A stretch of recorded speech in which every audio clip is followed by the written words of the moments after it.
नमस्कार सर्वांना. तर आज नवीन एका व्हिडिओमध्ये सर्वांचे स्वागत करते. तर आजच्या व्हिडिओमध्ये आज आहे सुवासिनीचा कार्यक्रम. तर ते सर्व तुमच्यासोबत शेअर करणार आहे. तर चला तर स्वयंपाकाला सुरुवात करू आणि व्हिडिओला सुद्धा सुरुवात करूया. स्वयंपाकाला सुरुवात करायची होती तर स्वयंपाकाला सुरुवात झालेली आहे आणि सर्वात पहिले मी पुरण शिजवायचं म्हणून सुरुवात केलेली आहे. डाळ वगैरे घेतलेली आहे व्यवस्थित मोजून आणि आता तिला स्वच्छ धुवून घेणार आहे आणि नंतर त्याला गॅसवर ठेवून कुकर गॅसवर ठेवून 3 ते 4 शिट्ट्या करून घेणार आहे मी. आणि मग डाळीमध्ये टाकण्यासाठी मी व्यवस्थित गूळ असा बारीक करून घ्यायचा आहे मला. मग आता ते सुद्धा काम बाकी आहे. गूळ बारीक करून घेते. त्यानंतर डाळ शिजली व्यवस्थित की त्यानंतर त्याला डाळीला बारीकसुद्धा करून घ्यायचं आहे. बारीक झाली की मग त्यात आपण गूळ मिक्स करूया आणि आपलं पुरण शिजवून ठेवूया. आणि बाकीचा स्वयंपाकसुद्धा बाकीच आहे. अजून तसंच भात बनवायचा आहे. सर्व स्वयंपाक तसंच राहिलेला आहे. आणि आज घरात कार्यक्रम असल्यामुळे खूप आनंदी आणि फ्रेश वाटत आहे. असं वाटतं कितीही काम केलं तरी थकवा येणार नाही. म्हणून ही सर्व कामे इतकी झटकेपट होत आहे. नाही तर इतका स्वयंपाक करायचं म्हटलं थोडंफार तरी थकल्यासारखं होतंच, पण असं काही आज होत नव्हतं. डाळीमध्ये गूळ मिक्स करून घेणार आहे आणि त्यानंतर पुरण शिजवून घेणार आहे. आणि सगळ्यांची पुरण शिजवण्याची पद्धत वेगवेगळी असते. जर तुम्हाला माझी पद्धत हवी असेल तर कमेंटमध्ये जरूर मला सांगा. मी तुमच्यासोबत जरूर नक्की शेअर करेन. तर आता पुरण शिजता मी बाकीचं सर्व मसाल्यासाठी भाजी बनवण्यासाठी मसाले कापून खोबरं वगैरे कापून घ्यायचं होतं. तसेच कांदा लसूण असं सर्व काही रेडी करून ठेवायचं होतं. मग ते सर्व रेडी करून घेत आहे मी.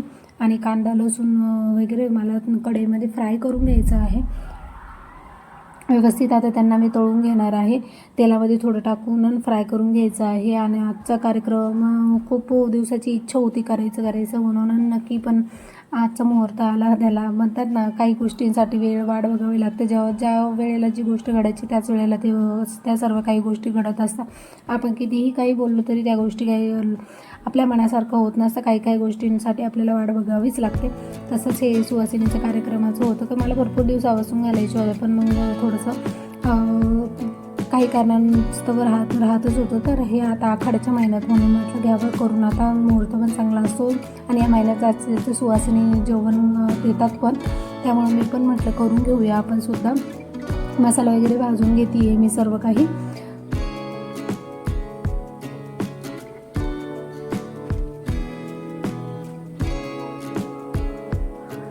तर आता शार बनवण्यासाठी मसाला जो भाजून घेतलेला होता ते सर्व टाकून आता तेल ठेवलेलं आहे. तर तेजपत्ता टाकलेला आहे आणि सर्व बारीक केलेला मसाला टाकून आता शार बनवून घेणार आहे. मम्मीने भाज्याचं पीठ वगैरे घालून ठेवलेलं आहे. आणि भातसुद्धा झालेला आहे. पीठ मळून झालेलं आहे. म्हणजे जवळपास अर्धा स्वयंपाक तो होतच आलेला आहे. आणि मला हेल्पला असल्यामुळे इतकाच काही स्वयंपाकाचा लोड वाटत नव्हता. आणि घरात कार्यक्रम असल्यामुळे तर ती एनर्जी आपल्याला सकाळपासून संध्याकाळपर्यंत पुरवावीच लागते. आणि हे सर्व कामं आपल्याला व्यवस्थित पार पाडावीच लागतात. कार्यक्रम असलं ते काही असं टेन्शन असतं थोडंफार जरी हे व्यवस्थित होतं आहे की नाही असं सर्व काही. पण ठीक आहे, सर्व काही व्यवस्थित झालेलं आहे. नंतर मला रेडी होऊन आता तुळजापूर दे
हे देवीचं मंदिर आहे. तुळजापूर देवीचं मंदिर आहे आणि खूप भव्य मंदिर आहे. आणि या मंदिराचं काम अजूनसुद्धा चालूच आहे. त्यामुळे मग मी बॅक साईडने जात आहे. बॅक साईडने सुद्धा पायऱ्या आहेत जिथून आपण मंदिरातून दर्शन केल्यावर बाहेर निघण्यासाठी असतात त्याच पायऱ्या आहेत. तर तिथून आता आम्ही एंट्री करत आहोत. मंदिरात गेल्यावर मंदिरात आलेली आहे मी. आणि आता मी ओटीचं सामान तसं निवद वगैरे सर्व घेऊन आलेली आहे. ते सर्व देवीला अर्पण करत आहे. देवीची पूजा वगैरे करून घेणार आहे आणि निवेदसुद्धा तिथे ठेवणार आहे. तसेच मंदिराच्या परिसरामध्ये अजून भव्य दिव्य छोटे छोटे अशी मंदिरं बनवलेली आहेत, जसे की महादेवाचे मंदिर आहे, गणपतीचे मंदिर आहे, 7 आसरांचं सुद्धा मंदिर आहे तिथं.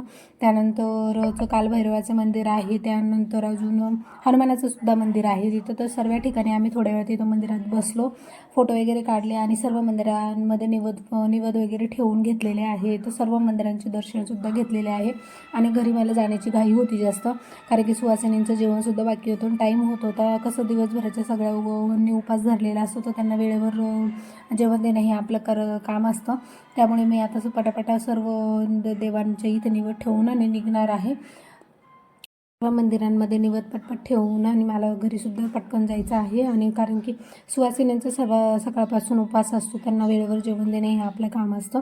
त्यामुळे मला आता पटापट हे इथलं मंदिरातलं दर्शन वगैरे घेऊन आणि निघणार आहे मी आता. आणि घरी गेल्यावर मी तो क्लिप शेवटला ॲड करेल की मी सगळ्या बायांना जेवणाचा व्हिडिओ थोडासाच घेतलेला आहे, बरं नाही दिसत ते असं व्हिडिओ घ्यायला, त्याच्यामुळे मी नाही घेतलेला तो व्हिडिओ जेवणाचा वगैरे. थोडासा येणार आहे इथूनच, तर थोडाफार मंदिराचा परिसर दाखवण्याची कोशिश करते. आणि नेक्स्ट टाईम कधी या मंदिरात आले तर मी तुम्हाला पूर्ण मंदिर व्यवस्थित दाखवण्याची दाखवेल. मी डिटेलमध्ये या मंदिरात कुठे काय काय आहे ते सर्व दाखवेल. आणि जर तुम्हाला माझे व्हिडिओज आवडत असतील, नक्कीच जर तुम्हाला माझे व्हिडिओज आवडत असतील तर प्लीज माझ्या चॅनलला सबस्क्राईब करा, लाईक करा आणि शेअर करा. आणि माझं पूर्ण व्हिडिओ बघितल्याबद्दल तुम्हा सर्वांचं धन्यवाद आणि थँक्यू सर्वांना.